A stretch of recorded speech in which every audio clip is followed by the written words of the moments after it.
Welcome to this week's 393 Legacy, a Gorilla podcast. With me today is Jake Sommers, and we're going to get a chance to visit with Jake about his 13 years of going to school here at Solomon and some of the memories and where the future might take him. And we started this last week in our podcast, and we said, hey, we want to give you a little bit of a snapshot into next week and what's happening at USD 393. So first off, tonight it will be homecoming versus the Wakefield Bombers, and we will crown king and queen tonight between the girls, at halftime of the boys game.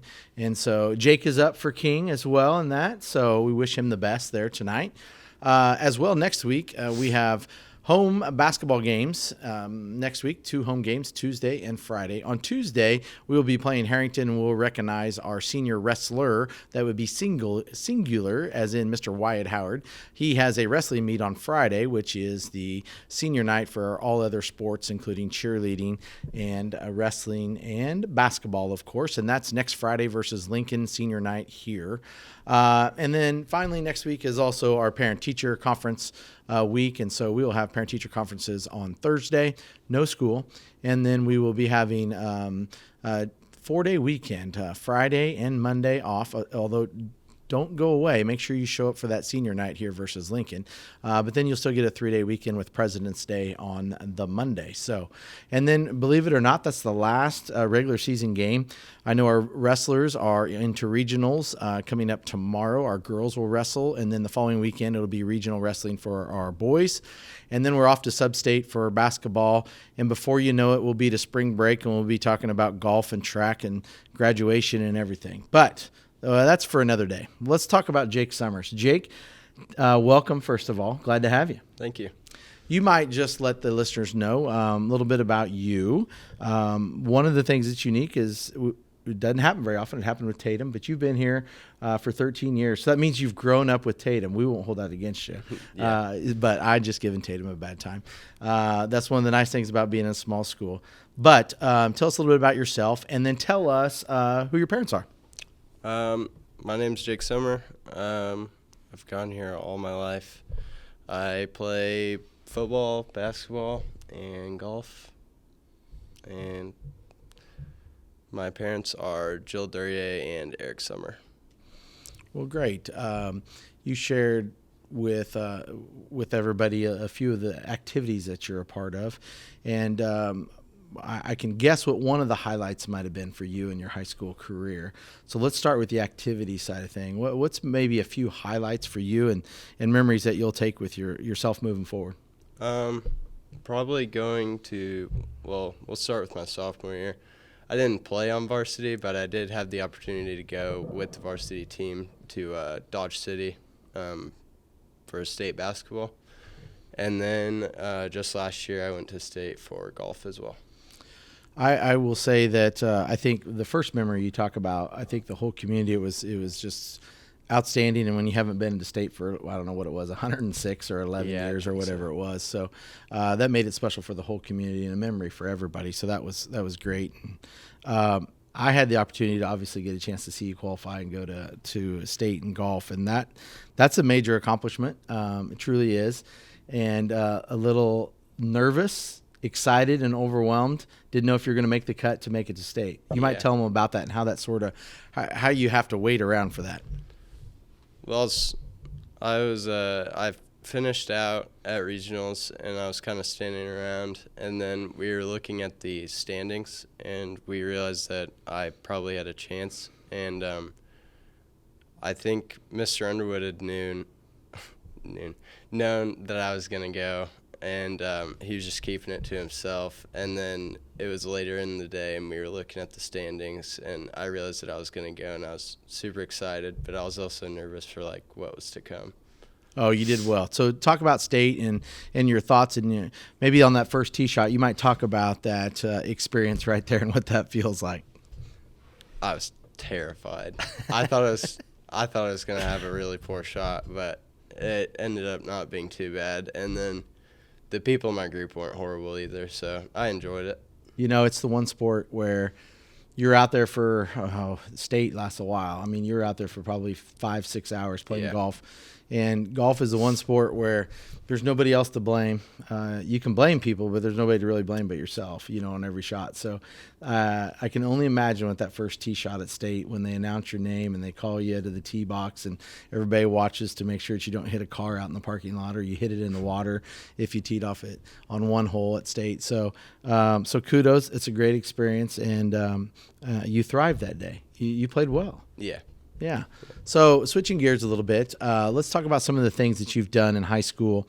You're going to go to K-State next year, correct? Yep. Unique opportunity for you to sort of get school paid for, and you might let everybody know how that's possible and what you're going to do. I plan to go to the National Guard. I'm not yet enlisted, but I plan to be enlisted here shortly. They have a GI Bill, and it pays for 100% of your tuition between KU. I think KU is the most expensive college in Kansas. Yep. And so it pays out, that's the maximum it'll pay out.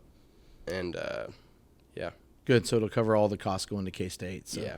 That's great. What are you going to study? Any ideas at K-State? Mechanical engineering. Perfect. Mechanical engineering, which, you took a few classes during school, which is opportunity that we have for our kids because of the location is we have Salina Area Tech.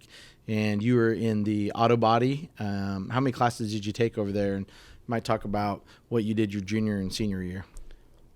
I started out my junior year, and I've done 3 semesters so far, and I'm on my 4th semester. And we just kind of work on any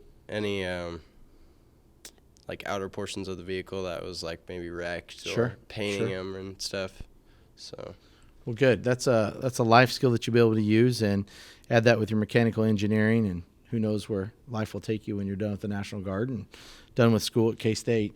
I think those are things that sometimes our listeners and our parents, and, last night we hosted Opportunity Night, and hopefully everybody had a chance to be there. But, there's a lot of opportunities and experiences that you can gain and hopefully figure out where you want to go. And so I think that's been a great thing. I think the National Guard is something that sometimes is overlooked. And so kudos to you. We've had several people do that in the past in service to our country and still getting school paid for. So that's a good way to look at it and a good way to get college paid for. So thank you, one, for service and for taking advantage of that. Yep.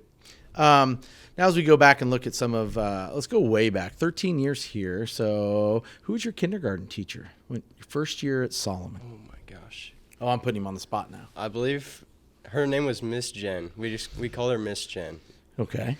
I don't know if I've heard that name. She came back, I think when I was in middle school, and she taught, I think, maybe 2nd grade. Oh, okay. And then as you went through elementary school, there's several teachers, I'm sure, that had an impact. Anybody in the elementary level that it was like that one teacher. I can think of mine, Mrs. Garrett, for me, and I think everybody has someone at that elementary level that you sort of drew a little bit more liking to, and just sort of had that relationship with. Mine was probably my 4th grade teacher, Miss Shumar. She was only here for, I think, 2 years. Yep. But she was really fun, and she found a way to kind of make a bond with every student.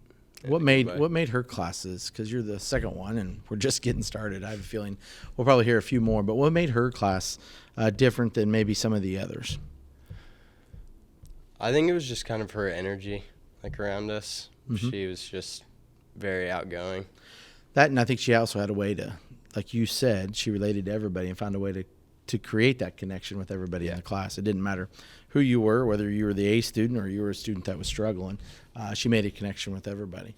So as you you talked a little bit about the different coaches already. You talked about Mr. Underwood at golf, and you've had coaches in high school, and you've had obviously your professors over in the auto body over at Salina Area Tech.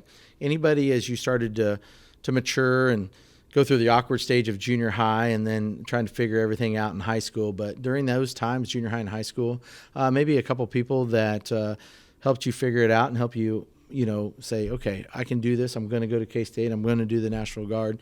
And, maybe they've had a positive impact on your life. To start for the National Guard, Evan kind of inspired me to do that. Good. So, Evan, for everybody that's listening, you and I both know who Evan is, but Evan Thompson graduated last year and is a part of the Guard and going to K-State right now. Yes. So, a year older than you. Yeah, awesome. He's one of my good friends, and he was kind of telling me about it, and I was like, that's kind of a good idea, and so I decided to do that. Good. As we start to maybe think of some stories that can be told, as I tell everyone, that can be told online and be shared out there in public. What are some memories besides, you already shared a little bit about the sporting, are there some other funny moments or some moments that you'd like to share with everyone? Sophomore year, it was first hour, I had college biology with Mr. Daly. He decided to take us on his nature walk, as he liked to call it. And we would walk around town, and he would point different stuff out. Well, we got to this plant. It's called stickweed, and you can pull it out of the ground, and it'll stick to your clothes. Well, he threw it at, I think, Spencer Krause, and then we all started putting it on Mr. Daly's back, and he didn't realize until we got back to school. Oh, boys. But on those nature walks, it's amazing that out learning, so you actually remembered what it was. So that's a good thing. So you actually learned something as well as had some fun. As you talked about that was your sophomore year. Now that you're a senior, it goes fast. It goes really fast. As you're thinking back to those 8th graders as they're getting ready to come in, it wasn't long ago you were an 8th grader. Maybe some advice to them as they start high school, or maybe something that you wish you would have known when you were an 8th grader before you started high school. I would tell them to not procrastinate and get their work done and listen to their teachers. And what I didn't know coming into high school is that I thought it was kind of going to be like middle school with the academic side of it, the leniency, but it is not. A little bit more accountability. They're not there to hold your hand so much. They're there to prepare you for the next level. Because nobody to hold your hand once you walk across that stage. It's all on you. Now, you're going to have support people. You have your family there. Yeah. You have your friends there. But your teachers, they don't care if you go to class or not. They just want your money, So you got to go to class to get the knowledge. Your class went through something that I say this. The class that's graduating from college this year will be the first class that actually had 4 years of normalcy because the last 3 years they've had a COVID year. Well, your COVID year was 8th grade year. So, you graduated via YouTube or promoted via YouTube, I should say. Track was canceled your 8th grade year and all those good things. And then in the middle of it, we started to you've had several changes. That was one. And then we passed the bond in the middle of COVID and started to build a building. And then we switched everything. So when you guys were 4th graders, you were down where you're at right now. Yep. And so we have switched. And so what was the old middle school is now the high school. Now, way back to those that remember the 3-story high school, or the 3-story school, we're actually in the old high school part of the school from way back in the 60s, I do believe, if I remember some people talking about it. But you were one of those that we sort of twisted their arm and said, hey, will you come work for us? Talk about what it's like to completely move every room, and just talk about how many rooms and what it really took to make it all happen today. Because there's 3 of you young men that made sure that everything was moved and ready to go for August. It was very tiring. It was just me, Spencer, Cope, and Sam. We were always doing something, usually. Well, you got to have fun too, but there's a lot of moving and lifting, correct? Yeah. How many, there's one room because of the amount of construction that was going on. There was one room that you had to move 3 or 4 times, move stuff in, move stuff out, move stuff back in, because the painters and then carpenters to put the carpet in and so on and so forth. So all sorts of movement. Well, I bring that up because it wouldn't have happened. The start of school would not have happened this year without the three of you, and I do believe that. iServe staff, obviously, and Guy and his crew really helped out too. But Yes. and Coach Stein, because he was the leader of your group, so Yep. we can't ignore the fact that Coach Stein made sure you were getting stuff done. But thank you for that, because we started school. I mean, it started seamless for our elementary school, and I was really worried about it. So thank you for that. Any last final thoughts as you approach graduation? Any anxiety, any emotions? Are you excited? Senioritis? Where are you at right now? I'm pretty excited. I'm kind of ready to move on to a different chapter, but I'm also I'm kind of, like sad about it because I won't be able to be here every day, but I get to move on. Sure. So. Sure. Well, enjoy the final days that are left. It'll go by very quick. Treasure those memories. You've got 3 more home games, and then hopefully a nice road trip west. But that's in due time. That'll take hopefully we're headed to Colby in a few weeks. But enjoy these last 3 home games, playing with your buddies. Best of luck in golf. Hopefully you can punch your ticket for back-to-back state appearances. That would be awesome. And then, of course, I'm lucky to say this, on a week where the Wildcats played really well, pulled the upset. I said it last week with Tatum, but anytime you wear purple's a good week to wear purple. So wear it with pride this week, because next week the crimson and blue may get us. So best of luck at K-State, and just appreciate you sitting down and visit one of us today. Yep. Thank you. That concludes the 393 Legacy, a Gorilla podcast. We'll be back next week with another Solomon senior. Elise Byers next up on the docket. So have a great week, and we'll see you soon.